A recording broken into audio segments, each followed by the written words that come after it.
तेवढं गरम पाणी आंघोळीला घेतलं नाही ना तेवढं सकाळ सकाळी गरम डोकं झालंय. का झालंय तर बघा, सकाळ सकाळी गाडीला अशी खोलावं लागले कारण की गाडीनं काढलंय काम. काय काम निघले नक्की सांगतो बघा. तर शुभ सकाळ मंडळी, स्वागत आहे तुमचं नवीन एका व्हिडिओमध्ये. कसे आहात? आय होप सगळे व्यवस्थित असाल. आणि हे आहे life with Ganesh YouTube channel, जिथे तुम्ही पाहता गणेशचं खरं आयुष्य, मजा मस्ती हस आणि रोजच नवीन इन्स्पिरेशन शेअर. परंतु आज आपण येणार आहे आपले पल्सर, कारण की आज जरा स्कूटीला रिलॅक्स देतोय. सो बघूया पल्सर कशी चालते, कारण की पल्सरला पण आठवड्यात एकदा चालवलं पाहिजे, नाहीतर पण इंजिन काम देईल असं मला वाटतं एकंदरीत. कारण की त्याला एकदा नाही का यूज टू असावी गाडी, सो आपल्याला कळतं. स्वतः निघतो, बघूया आजच्या व्लॉगमध्ये काय काय आहे मला पण माहीत नाही. सो आय होप की तुम्ही एन्जॉय करताय व्लॉग. सो नक्की कमेंट करत जा आणि लाईक शेअर सबस्क्राईब जर कोणी केलं नसेल, नवीन असेल यूट्यूब चॅनलवर, ते नक्की करा, कारण की इथून पुढं आणखीन खतरनाक खतरनाक कंटेंट येईल. तर गाडी सकाळी सकाळी गाडीनं धोका दिलेला आहे मला, आणि आमचं फादर डायरेक्ट म्हणतं की डायरेक्ट गाडी इकून टाक.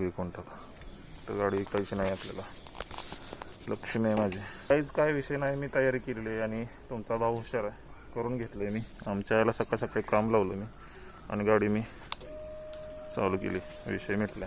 सो निघतो आता मी कॉलेजला. ऑलरेडी आज लेट होणार आहे. यूज कसं तर गायज, आपल्या पीसीचं झालेलं आहे नुकसान. रात्रीची लाईट बंद चालू झाली, त्याच्यामुळे जरा नुकसान झालंय. टी व्ही जळली, वायफाय मशीनचा चार्जर जळाय, नशीब वायफाय मशीन जळलं नाही. आणि आता ह्याचा SMP गेला आहे, तो नाही म्हटलं तरी पण 4-4.5 हजारापर्यंत मीडियम ह्याचा आहे. बघूया काय होतं ते सांगतो तुम्हाला. सो आज माझ्याकडे गडबड आहे, या व्लॉगमध्ये ना दाखवीन नक्की तुम्हाला काय झालंय कालच्या रात्री. तर शुभ सकाळ मंडळी, स्वागत आहे. आता तो आज दिवस आलाय फायनली, की जवळजवळ साधारणतः 4 ते 5 दिवस आपला कम्प्युटर बंद होता. काय झालेलं मी तुम्हाला शॉर्ट्स व्हिडिओ आणि इंस्टाग्राममध्ये जर मला फॉलो करत असाल लाईफ विथ गणेश इंस्टाग्राम हँडलवरती, तर मी तुम्हाला सांगितलेलं की नक्की काय विषय झालाय. सो आज तो दिवस आलाय. आज आहे मकर संक्रांत. मकर संक्रांतीच्या हार्दिक हार्दिक शुभेच्छा. तिळगुळ घ्या आणि गोड गोड बोला. खरं तर तिळगुळ घेऊन पण माणसं गोड गोड बोलत नाहीत आणि एखाद्यासाठी गुळागत आयुष्यभर राहून सुद्धा शेवटी कडू कारल्यागतच वागतात. सो जाऊन द्या त्या गोष्टी, जाऊन द्या. आजचा दिवस मी सांगतो, आजचा दिवस आहे माझ्यासाठी खरंच गोड, कारण की माझं PC पुन्हा माघारी येतोय आणि मी निघालोय. सो आता निघालोय, एक्सायटेड आहे. मला इथून पुन्हा आयला पण घेऊन जायचे पुशेगावला व्यवसायासाठी. सो मला आता जायचे कोरेगावमध्ये एका ठिकाणी मी जाणार आहे. तिथे गेल्यानंतर तुम्हाला सांगेन की कुठल्या ठिकाणी मी माझा PC दिलेला आणि काय झालंय त्या PCला, कशामुळे झालंय, हे सगळं मी तुम्हाला या व्लॉगमध्ये सांगेन. सो स्टे ट्यून, माझ्याबरोबर राहा आणि नक्की एन्जॉय करा ह्या व्हिडिओमध्ये. की तुम्ही जर गेमर असाल, तुम्ही जर ॲज अ कंटेंट क्रिएटर असाल, किंवा तुमच्या घरी PC आहे, काहीही असे इलेक्ट्रॉनिक सामान की ज्याची तुम्ही काळजी घेत नाही, जसे की माझ्या घरी मी घेत होतो, परंतु काही दिवसापूर्वी जरा काहीतरी गोष्टी झाल्या इन्व्हर्टरच्यासाठी, परंतु इन्व्हर्टर काही घेतला नाही आणि त्याच्यामुळे ह्या गोष्टी झालेल्या आहेत भरपूर मोठ्या. सो मी तुम्हाला दाखवीन या व्हिडिओमध्ये नक्की काय झालंय ते. चला माझ्यासोबत. कसा आहे रस्ता? आता हा रस्ता कशासाठी आहे? तर आमच्या इथं चाललंय बांधकाम, आमच्या इथं वाड्याचं बांधकाम चाललंय. सातारा जिल्हा मध्यवर्ती बँक, आणि इथून असं गेलं की पूजा नर्सिंग होम म्हणजेच शाह डॉक्टर. जर बघितलं तुम्हाला एक ग्लोबल दिसेल.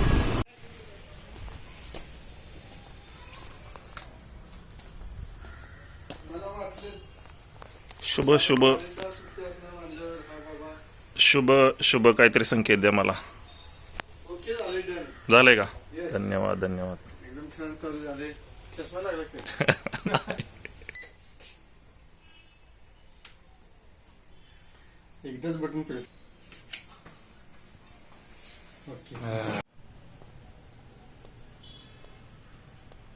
फायनली आपला कम्प्युटर चालू झालेला आहे व्यवस्थित. आणि मी कम्प्युटर दिलेला तो म्हणजे कोरेगावमध्ये. जर तुम्ही कोरेगावमध्ये असाल नाही का, स्थायिक वगैरे असाल, किंवा तुम्ही जर इथून कुठून कम्प्युटर वगैरे घेतले असते, तर मला वाटतं तुम्हाला हे म्हणजे ह्या दुकानाचं नाव माहीत नाही असं होणार नाही. तरी पण मी सांगतो, ग्लोबल कम्प्युटर्स म्हणून आहे. शहा डॉक्टरच्या दवाखान्यापासून पूजा नर्सिंग होम, जसं की मी रस्त्यानं मग दाखवलं. जिल्हा मध्यवर्ती बँकेच्या मागणी एक रस्ता आहे, तिथून आला की तुम्हाला हे शॉप दिसेल.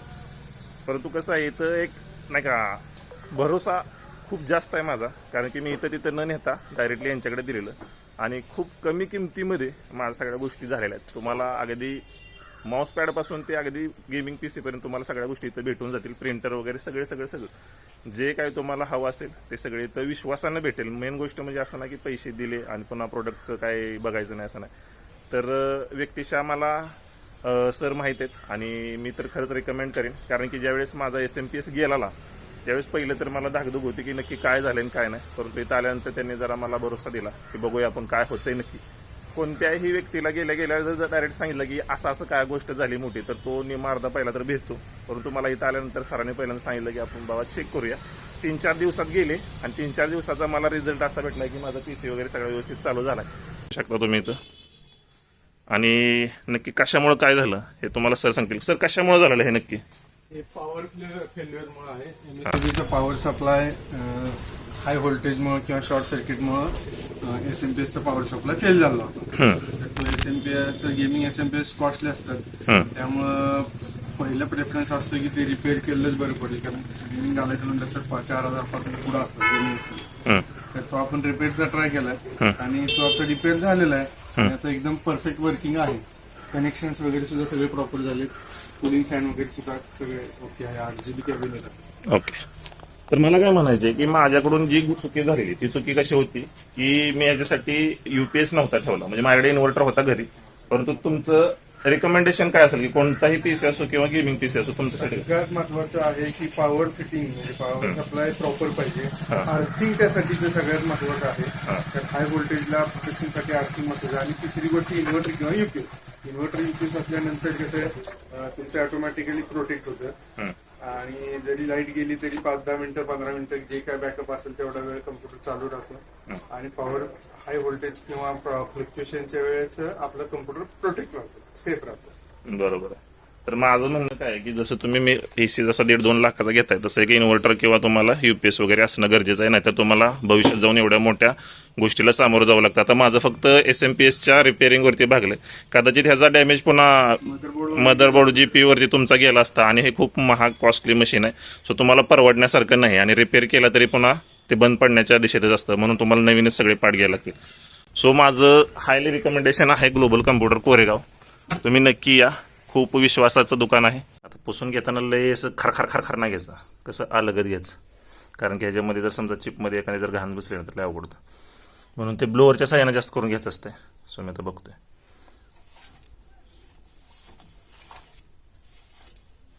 तरी पण आपलं कसं आहे वरच्यावर आपला स्वच्छ करून घेतोय मी.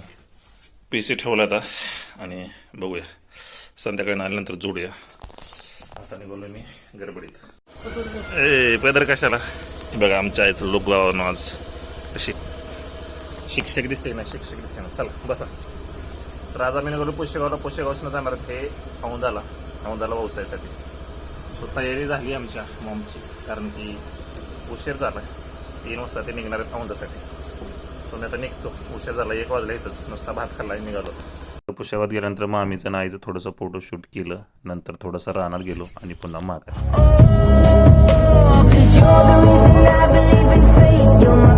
हा डोंगर दिसतोय का तुम्हाला? हा लवकरच या डोंगराचा गेला की गाईज फायनली कम्प्युटर आलेला आहे घरी, जोडलाय सगळा. पहिल्यांदा निवद दाखवून घेतो. सो गाय हळदी कुंकू मस्तपैकी साखराचा नैवेद्य दाखवून झालेला आहे. ओम जाण्यामध्ये जनात चांग बल झालं बूम.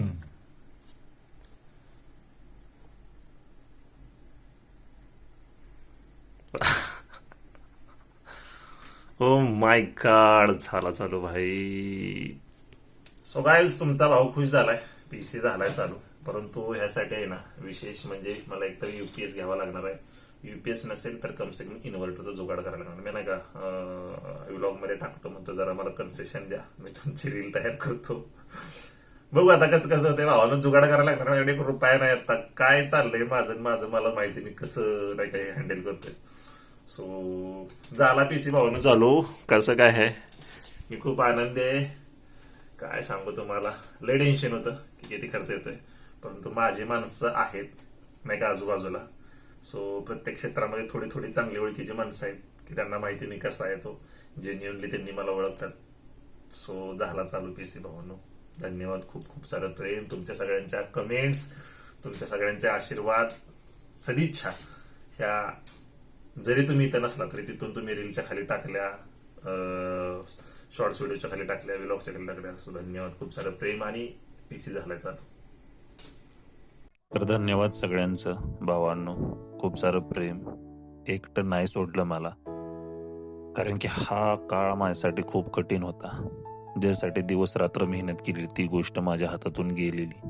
सो तुमच्या सदिच्छामुळं आणि तुमच्या प्रेमामुळंच ही गोष्ट परत आली असं मी मानतो. खर्च मी करूही शकलो असतो, परंतु जी माझी स्वप्न आहेत, जी माझ्या मोमेंट्स आहेत, जे माझे जे काहीच्या गोष्टी आहेत त्या सगळ्या या कम्प्युटरमध्ये होत्या. आणि जर कम्प्युटरला काय झालं असतं तर माझ्या ज्या काय आयुष्यातल्या अनमोल क्षण म्हणतात ते सगळं गेलं असतं. सो खूप सारं प्रेम, धन्यवाद. असेच माझ्या सोबत राहा, मला कधीच एकटं सोडू नका. धन्यवाद.